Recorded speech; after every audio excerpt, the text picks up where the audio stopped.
Senhoras e senhores, sejam bem-vindos a mais um vídeo deste humilde canal, Guiber aqui, e hoje a gente vai comentar um pouquinho sobre as duas partidas de jogo 6 que tivemos antes de ontem, no dia 15, já que daqui a pouco a gente vai ter um jogo 7 também, né? Peço desculpas pela demora pra vocês, acabou tendo alguns compromissos assim na minha vida que eu não pude adiar, e eu acabei atrasando de trazer vídeo. Era pra ter saído esse conteúdo aqui ontem, né? Me desculpa, minha família, mas estamos aqui já pra não perder a nossa lore a respeito dos playoffs, né? Estamos comentando todas as partidas, não vou deixar de comentar essas duas também. Jogo 6 entre San Antonio Spurs e Minnesota Timberwolves, Cleveland Cavaliers e Detroit Pistons. Se você estiver chegando por aqui agora e gostar do conteúdo, considere se inscrever, ativar o sininho e deixar o like, vai estar contribuindo demais para esse canal continuar de pé. E sem muita enrolação, mano, bora começar já falando sobre o jogo 6 entre Cavs e Pistons, cara. Porque daqui a pouco vai ter jogo 7, né? Eu acho importante a gente fazer algumas observações. Começando pelo time do Pistons. Se via na Berlinda, depois de perder dentro de casa, né? Um jogo que eles não poderiam ter perdido, já que eles queriam fazer acontecer essa série para poder passar para a próxima rodada.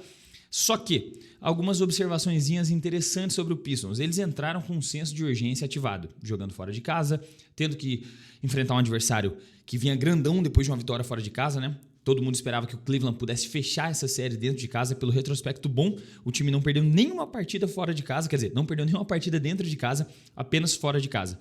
Então eles estavam 100% dentro de casa, 100% fora de casa. Primeira derrota do time dentro da própria casa aconteceu na noite de antes de ontem, né, dia 15. E aí, mano, o Cleveland Cavaliers, por mais que a gente veja estatísticas boas aqui de James Harden, é inegável a gente mostrar isso aqui, cara. 8 turnovers. É tipo surreal. O James Harden, até quando ele não estava com a bola, ele cometeu um turnover. Que ele fez um arremesso tentando chutar os pés para frente para cavar uma falta para 3 pontos. Na posse seguinte, eles recuperaram a posse e foram cobrar um lateral. O Dean Wade foi receber essa bola, escorregou no suor do James Harden, que ele tinha caído tentando flopar no lance anterior. Surreal. Então, o James Harden, que tinha acordado nos jogos anteriores, ainda veio para uma boa partida em estatística. 4 roubos de bola, 4 assistências, 7 rebotes, 23 pontos. Só que os pontos a se observar é 8 turnovers. Cara, isso aqui não existe, mano. Isso aqui não existe. Ele é o cara que se tornou, acho que o segundo ou terceiro com a maior quantidade de turnovers na história dos playoffs. Ele é um dos caras que mais... Ele é o cara que mais disputou jogos de playoff e não ganhou nada ainda, sabe? Tá ali ele, Westbrook, Paul George, tudo no mesmo balaio. E aí ele vem pra uma partida dessa onde o aproveitamento dele foi ruim, 37 para 3 e 46 de quadra. Não é um aproveitamento bom. Só que o que mais pegou foi a quantidade de turnovers que ele cometeu. Donovan Mitchell, cara, que partida pra se esquecer, mano. 6 de 20... 2 de 6 de 3 pontos, ficou 100% de lance livre, mas só cobrou 4, e 18 pontos apenas, menos 25 de plus-minus. Nosso mano Donovan Mitchell, segundo aqui as métricas da NBA, foi o pior jogador em quadra do Cleveland Cavaliers. E o único momento que eles tiveram algum tipo de competitividade na partida foi no primeiro quarto, onde tivemos 5 mudanças de liderança. O Cleveland Cavaliers veio com aquela urgência de encerrar a série para não deixar voltar para Detroit, jogando dentro de casa, com o apoio da torcida, só que todo mundo performou abaixo. Literalmente todos os jogadores do Cleveland estavam meia bomba nesse jogo. Sam Merrill foi o único cara do banco que conseguiu contribuir. O banco de reservas do time do Cavs fez aqui, ó, 10 com 6, 16, 18, 19 pontos. O time do Detroit Pistons fez 45 pontos do banco de reserva. Então é uma discrepância muito absurda de um time para outro, sabe? Então a partir do segundo quarto, Detroit Pistons assumiu a liderança, mais de 10 pontos, conseguiu colocar uma vantagem confortável. Em alguns momentos da partida ele deu uma dormida, quando a liderança chegou a 20, né? E aí eles baixaram para 14, baixaram para 10, mas dificilmente saiu dos duplos dígitos, então simplesmente uma partida excelente do Pistons, enquanto o time do Cavaliers realmente não entrou com a urgência necessária para poder fechar o confronto. Pelo lado do Pistons, foi um time que jogou muito bem coletivamente. Finalmente o Jalen Duren fez uma partida decente, 15 pontos, 11 rebotes, 3 bloqueios, 70% de quadra, né? Mais agressivo, querendo mais. É aquilo que eu sempre comento sobre jogos onde dois times têm características de ser boas defesas. Você precisa de um negócio chamado vontade. Se você não chegar querendo, cara, amassar o maluco que tá do lado de lá, você não vai conseguir levar vantagem na série. Ausar Thompson, inclusive, é um grande exemplo disso. Cara, deixa eu dar uma mostrada pra vocês aqui, rapidinho, nessa sacanagem que o Ausar Thompson fez, mano. Se liga neste lance. Não, isso aqui, cara, é simplesmente surreal, mano. Não tem como eu não mostrar isso aqui, cara. Olha esse bloqueio pra cima do Max Strus. Que isso, meu filho? Tu tá jogando vôlei? Isso aqui não existe, mano. Que absurdo esse bloqueio. E foi nesse ritmo, né, que o Pistons entrou e saiu da partida. bem tranquilinho, ganhou na maioria das batalhas de estatística assim, contra o time adversário, defesa forte, pôs um bom ritmo, fez bastante ponto de contra-ataque. Duncan Robinson veio bem do banco, continue arremessando assim se você quiser passar de fase. Paul Reed veio para 17 pontos. É inacreditável que ofensivamente o cara tá dando um baile no pivô titular. 15 pontos do Dennis Jenkins, veio para uma partida boa. Cade Cunningham, eu acho que a partir do Cade Cunningham tem que ser isso aqui, quando ele estiver abaixo em aproveitamento, 36%, e com 7 turnovers ainda por cima, ele precisa ser esse cara de 20 pontos e confiar que outros companheiros de time façam mais de 10, sabe? Que foi o que entregaram aqui nessa partida. Alzar Thompson jogou muito, não dependeram dos 20 pontos do Tobias Harris, a pontuação estava mais pulverizada para os jogadores do elenco, e é por isso que eles conseguiram fazer essa excelente partida que fizeram, ganhando de 115-94. Foi uma partida bem suave, sabe? Não tem o que a gente falar a respeito, tipo, nossa, o Cavs botou muita pressão, chegou muito próximo, deu muito trabalho. Não, 3 minutos do fim ali já estava entregue as taças já. Antes disso, se você quiser considerar ali, no meio do último quarto, o Cavs ainda tentou fazer uma retomada com o Donovan Mitchell, fazendo umas faísquinhas ali de jogadas individuais, mas foi isso, não tem muito o que se considerar. Faltou muito do Cavs, sobrou do Pistons, muita vontade, muita defesa, e agora teremos um jogo 7. Pelo menos alguma série, né, dessa segunda rodada chegou a jogo 7. Porque o clima de jogo 7 hoje vai ser muito diferente, e eu já estou animadíssimo para ver essa partida. Eu acho que era isso que eu tinha anotado, não tenho mais muita coisa para comentar a respeito, e vamos para o segundo jogo, né? San Antonio Spurs versus Minnesota Timberwolves. Eu vi uma das cenas que mais me deixou embasbacado. Essa é a palavra. Embasbacado é a palavra correta. Porque isso não se faz, mano. Eu não sei se essa geração de jogadores que já tá um pouquinho acostumada com as coisas virem na mão, os caras já estão com a vida ganha, já estão com salário garantido, já tem contrato máximo, eles já são superestrelas, já são first team, second team ao NBA. Eu não sei se está faltando aquela competitividade dentro dos caras, aquele senso de rivalidade, sabe? Porque Spurs e Wolves é uma rivalidade maneira, sabe? Assim como incluindo nesse balaio, sempre que tem um confronto desses dois times que eu acabei de citar. E o OKC também dá um jogo muito maneiro, muito bacana, muito disputado. Só que o que a gente viu nesse jogo 6 foi um ato de desistência, sabe? Depois que eu escutei lá na entrevista do Sr. Anthony Edwards falando que o time dele não se preparou da forma devida durante a temporada regular para quando chegasse momentos assim nos playoffs, eu concordo. Eu acho que eles não se prepararam ao ponto de, cara, como é que a gente vai jogar desfalcado? Como é que a gente vai jogar com -1, com -2, com gente lesionada, com restrição de minutos? E você tem que ter outras alternativas a não ser um grupo de 7 jogadores. Por mais que pós-temporada é 8 jogadores, 9 no máximo, que jogam, assim, o jogo completo. Banco 15 minutinhos, titulares mais de 35. Só que mesmo você sabendo disso que você precisa enfrentar, como que você vai ir para um jogo de playoff, um jogo 6, dependendo da sua segunda estrela, e ele te entrega 3 pontos, cara? O Julius Randle fez 3 pontos. 3 pontos. Esse é o cara que é a segunda opção do Wolves, e esse é o cara que foi a primeira opção do meu time por muito tempo, sabe? Jaden McDaniels teve várias partidas boas, mas nessa ele não conseguiu entregar bacana. 24 pontos do Anthony Edwards, zerado saiu o Gobert, né? Uma defesa não tão presente. O Wembanyama simplesmente jantou o Gobert. Jantou, sabe? Por mais que o Wemby, tenha jogado pouco, ele foi muito impactante e tem lances assim que você assusta, porque parece que não é uma jogada. Não vai ser algo que vai ser concluído com cesta. A bola tá perdida no ar. O Wemby, sem pular muito, ele alcança e converte em pontuação pro Spurs. É algo surreal. Mas comentando sobre o Spurs, cara, sobre o Wolves, quando tem 21 pontos do Terrence Shannon Jr., 18 pontos do Naz Reid, os seus bancários somados fizeram mais pontos do que os seus titulares, basicamente, né? Porque os seus principais jogadores titulares. Precisa acionar ali, não, realmente fizeram. Precisa acionar ali um alerta vermelho. Precisa ter um senso de urgência e falar, cara, tem alguma coisa errada na construção desse time, a gente vai precisar fazer modificações. Por causa da falta de um jogador para espaçar a quadra, a gente não soube muito bem como lidar com, né, o remanejamento dele. A falta do Anthony Edwards 100% foi um ponto muito negativo nesse time. Cara, se pá, aquele lance da cotovelada do Wemby, eles esperavam que tivesse algum tipo de favorecimento a mais no Wolves para ver se eles conseguiam fechar essa série, mas acabaram não conseguindo. Tem vários fatores que implicaram negativamente para esse time do Wolves. Mas eu acho que a falta de vontade, assim como eu citei no primeiro jogo, foi o que mais me deixou assustado, porque a 8 minutos do fim do último quarto, 8 minutos, é quase um quarto inteiro, a estrela do seu time, o seu melhor jogador, se levanta do banco de reservas depois de um timeout. Vai até o banco de reservas do time adversário e cumprimenta todos os jogadores, já parabenizando por eles terem ganhado a série, ter passado de fase, ter conquistado, ter feito um feito como esse, né? Já no primeiro playoff do Wembanyama, os caras terem passado para uma final de conferência.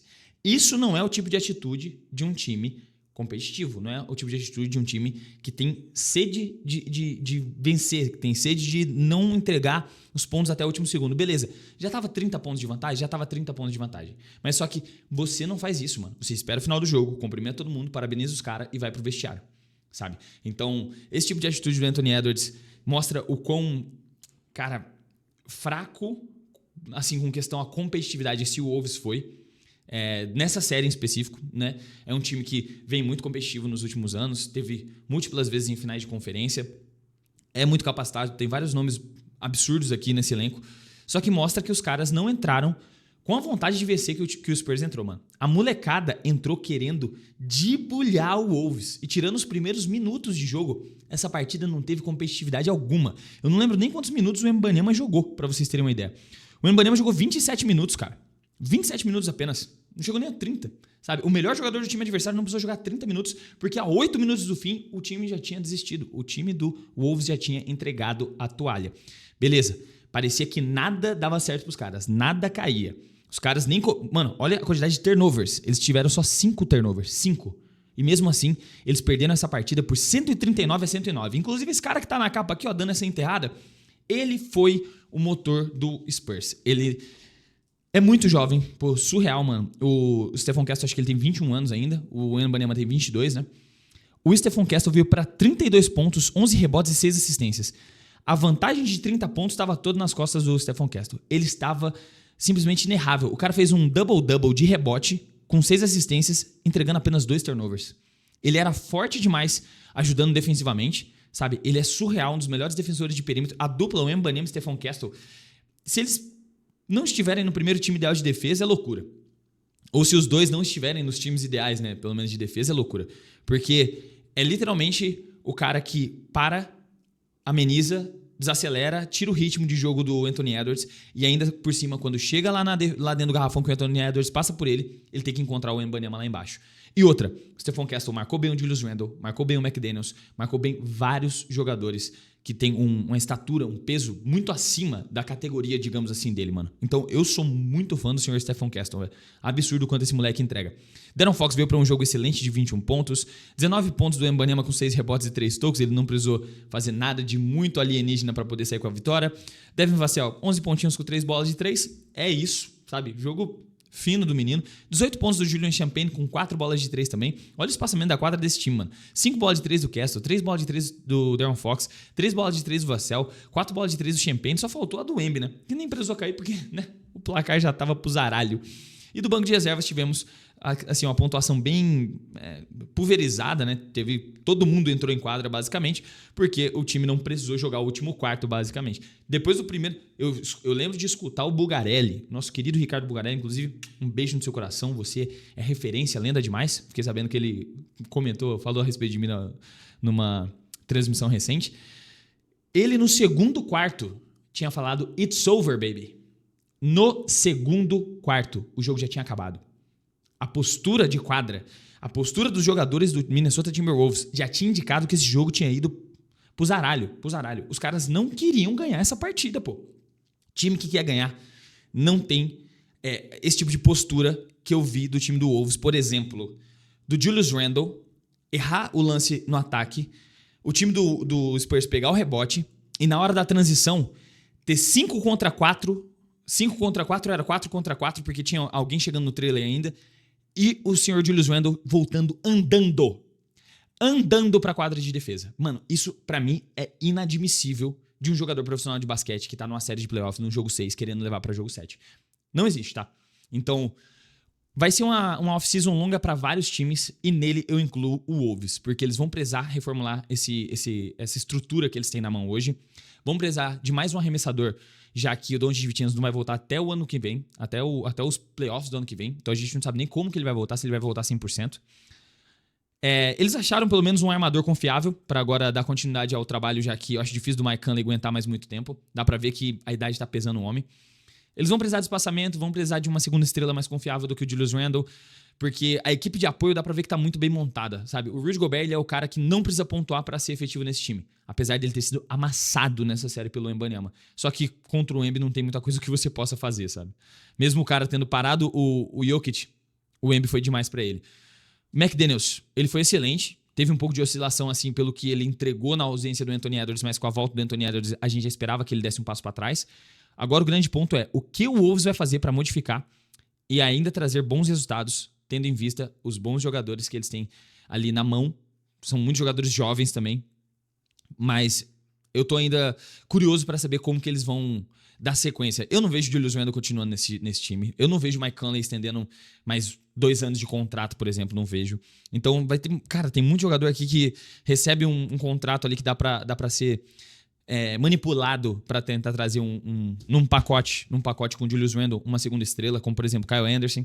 Dá pra tirar, né, algum resultado dele. O Jalen Clark fez algumas boas partidas. Bones Highland mesmo, eu achei que ele teria um impacto um pouco maior nesse time na pós-temporada, não teve. Cara, eu espero mesmo que o Minnesota dê um jeito nesse elenco pra próxima temporada.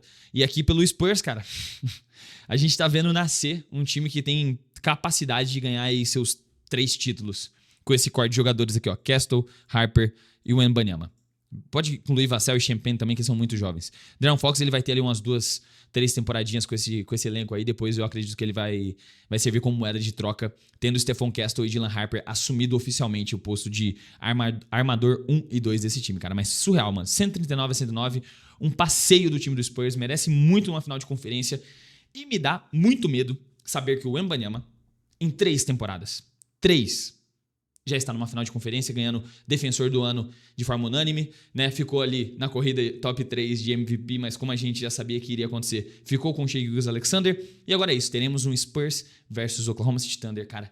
Eu tô muito ansioso pra série, eu quero fazer um vídeo ainda amanhã, antes da série começar pra vocês, mostrando alguns pontos a se observar, né? Nessa série daqui pra frente, que a gente pode ficar ligado que vai ser, mano, algo surreal, tendo em vista que o Spurs ganhou a batalha durante a temporada regular, o OKC vai vir com sangue no olho. O Spurs já tá mais cansado por estender uma série de 6 jogos enquanto o OKC varreu o seu adversário. Só que se tem algum time que pode parar o OKC, cara, é o San Antonio Spurs de Victor Wembanyama. Agora sobre o jogo de hoje. Cara, eu espero que os dois times entrem com um senso de urgência e com vontade de ganhar. Porque eu não tô torcendo pra ninguém passar. Qualquer um dos times que passar, eu acredito que o meu New York Knicks vai ter um confronto muito sólido, muito competitivo.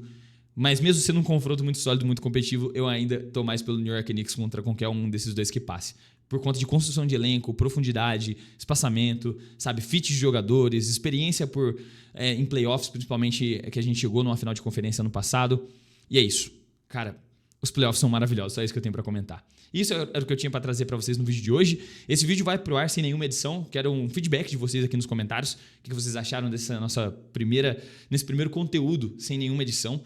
Porque eu não vou conseguir editar esse vídeo agora e eu preciso subir ele agora pra vocês. Então comenta aí a sua opinião, que a sua opinião é muito importante pra esse canal. Se você ficou até aqui e gostou do conteúdo, se inscreva, ativa o sininho, deixa o like, vai estar ajudando demais esse canal a se manter de pé. Se quiser ajudar mais diretamente, você pode se tornar um membro por apenas R$2 e receber vídeos sem propaganda. E agora acho que é isso. Vou ficando por aqui, muito obrigado pela sua audiência. Um beijo no seu coração, até o próximo vídeo e falou!